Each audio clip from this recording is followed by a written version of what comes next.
BNP আগামী দিনে রাষ্ট্র ক্ষমতার দায়িত্ব পাবে।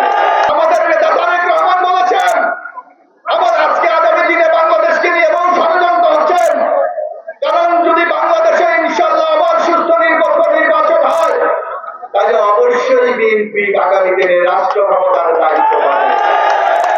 তাই আমাদেরকে অত্যন্ত সহনশীলতার সাথে ধৈর্যশীলের সাথে আপনারা শুনতে পাচ্ছেন, এই ইউনূসের নেতৃত্বাধীন ডক্টর ইউনূসের নেতৃত্বাধীন যে সরকার বলেছে আগামী ডিসেম্বরে নির্বাচন দেবে। বেশি দিন কি বাকি আছে? আজকে যদি আপনারা সাধারণ মানুষের সাথে ভালো ব্যবহার না করেন, আমাদের কি ঘর দেবে? আজকে আমাদের লোকজন যদি কোনো অসামাজিক চাঁদাবাজির সাথে জড়িত থাকে, আমাদেরকে কি ভোট দেবে? আমাদেরকে দেবে না। যার জন্য আমাদের নেতা তারেক রহমান কিন্তু আগামী দিনের বাংলাদেশকে পরিবর্তনের জন্য ইতিমধ্যে রাষ্ট্র সংস্কারের জন্য, মেরামতের জন্য এক ৩০ দফা কর্মসূচি ঘোষণা করেছে।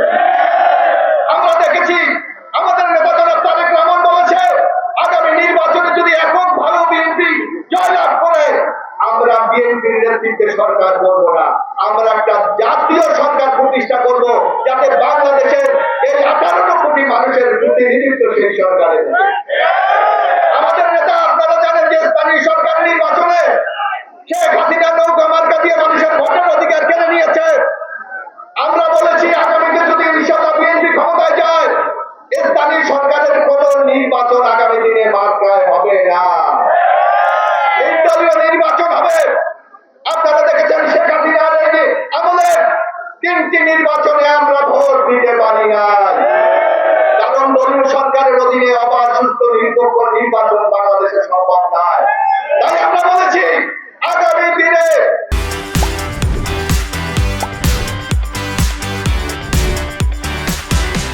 বাংলাদেশের সকল জাতীয় সংসদ নির্বাচন কেয়ারটেকার সরকারের অধীনে হবে। বন্ধুরা, এমনিভাবে আগামী দিনে বাংলাদেশের এই বাংলাদেশটাকে গণমানুষের রাষ্ট্র পরিণত করার জন্য আমরা বলেছি যে আমরা এই রাষ্ট্র মেরামতের মাধ্যমে আগামী দিনে একটি কল্যাণময় সাম্য মানবিক রাষ্ট্র প্রতিষ্ঠা করব। সেই সংগ্রামে আপনারা আমাদের সাথে থাকবেন। আমাদের নেতা তারেক রহমান আছে, আমাদের নেতৃত্ব খালেদা জিয়া আছে। ইনশাআল্লাহ এই যুদ্ধে আগামী দিনে আমরা অবশ্যই জয়যুক্ত হব।